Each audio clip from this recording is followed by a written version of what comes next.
ଗୀତାର ବାର୍ତ୍ତା ମାନବଙ୍କ ପାଇଁ ଅତ୍ୟନ୍ତ ମୂଲ୍ୟବାନ, ଯାହା ହିନ୍ଦୁ ଧର୍ମର ଏକ ଗୁରୁତ୍ୱପୂର୍ଣ୍ଣ ଶାସ୍ତ୍ର ଅଟେ। ମହାଭାରତ ଯୁଦ୍ଧ ସମୟରେ ଭଗବାନ ଶ୍ରୀକୃଷ୍ଣ ଧର୍ମ ଓ କର୍ମର ବାର୍ତ୍ତା ବୁଝିବା ପାଇଁ ଅର୍ଜୁନଙ୍କୁ ଗୀତା ଜ୍ଞାନ ଦେଇଥିଲେ।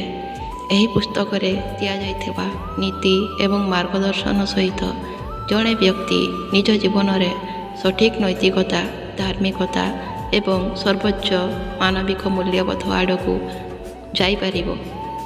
ଏହି ପୁସ୍ତକରେ ଭଗବାନ ଶ୍ରୀକୃଷ୍ଣ ମାନବ ଜୀବନ, ଧର୍ମ, କାର୍ଯ୍ୟ, ଜ୍ଞାନ ଏବଂ ଭକ୍ତିର ଗୁରୁତ୍ୱପୂର୍ଣ୍ଣ ନୀତି ବର୍ଣ୍ଣନା କରିଛନ୍ତି।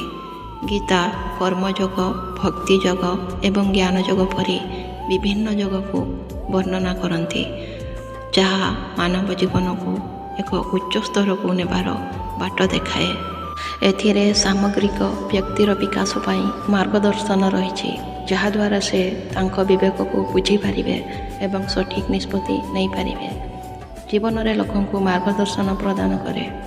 ଆଜି ଏହି ପର୍ଯ୍ୟାୟରେ ଆମେ ଆପଣଙ୍କୁ ସେହି ଉପଦେଶ ବିଷୟରେ କହିବୁ, ଯେଉଁଠାରୁ ପ୍ରଭୁ ଶ୍ରୀକୃଷ୍ଣ ଦୂରତା ବଜାୟ ରଖିବାକୁ ପରାମର୍ଶ ଦେଇଛନ୍ତି। ଅନ୍ୟଥା ତୁମର ବ୍ୟକ୍ତିଗତ ଟଙ୍କା, ଧନ, ସମ୍ମାନ, ପ୍ରତିଷ୍ଠା ଏବଂ ସୁଖ ସବୁ ନଷ୍ଟ ହୋଇଯିବ। ଆସନ୍ତୁ ଜାଣିବା ସେଗୁଡ଼ିକ କ'ଣ। ଭଗବତ ଗୀତାରେ ଭଗବାନ ଶ୍ରୀକୃଷ୍ଣ ନିଃସ୍ୱାର୍ଥପର କାର୍ଯ୍ୟ ଏବଂ ଧର୍ମର ମହତ୍ତ୍ୱ ବର୍ଣ୍ଣନା କରିଛନ୍ତି। ଭଗବାନ କହିଛନ୍ତି ଯେ ଆମର କଠିନ ପରିଶ୍ରମ ଦ୍ୱାରା ଅର୍ଜିତ ଟଙ୍କାରେ ଆମେ ନିଜକୁ ଏବଂ ଆମ ପରିବାରକୁ ଖାଇବାକୁ ଦେବା ଉଚିତ। ସେ କହିଛନ୍ତି ଯେ ଖାଦ୍ୟ ଏବଂ ଆଶ୍ରୟ କେବଳ କଠିନ ପରିଶ୍ରମ, ଚାକିରି, ବ୍ୟବସାୟ ଇତ୍ୟାଦିରୁ ନିଆଯିବା ଉଚିତ, ଯାହା ଜଣେ ବ୍ୟକ୍ତି ଟଙ୍କା ରୋଜଗାର କରିବା ପାଇଁ କରେ। ଅନ୍ୟମାନଙ୍କ ଅଧିକାରକୁ ଉଲ୍ଲଙ୍ଘନ କରି ଖାଦ୍ୟ ଗ୍ରହଣ କରିବା କେବଳ ନୈତିକତାକୁ ଉଲ୍ଲଙ୍ଘନ କରେ ନାହିଁ, ଏହା ସ୍ୱାସ୍ଥ୍ୟ ଏବଂ ଜୀବନର ଅନ୍ୟାନ୍ୟ ଦିଗ ଉପରେ ମଧ୍ୟ ଖରାପ ପ୍ରଭାବ ପକାଇପାରେ। ଗୀତାରେ ଏହା ସ୍ପଷ୍ଟ ଭାବରେ କୁହାଯାଇଛି ଯେ ଧନ ପାଇବାରେ ନୈତିକତା, ସଚ୍ଚୋଟତା ଏବଂ ସତ୍ୟ ଅନୁସରଣ କରାଯିବା ଉଚିତ। ଏହା ଶାନ୍ତି, ସମୃଦ୍ଧତା ଏବଂ ତୃପ୍ତି ଆଣିଥାଏ।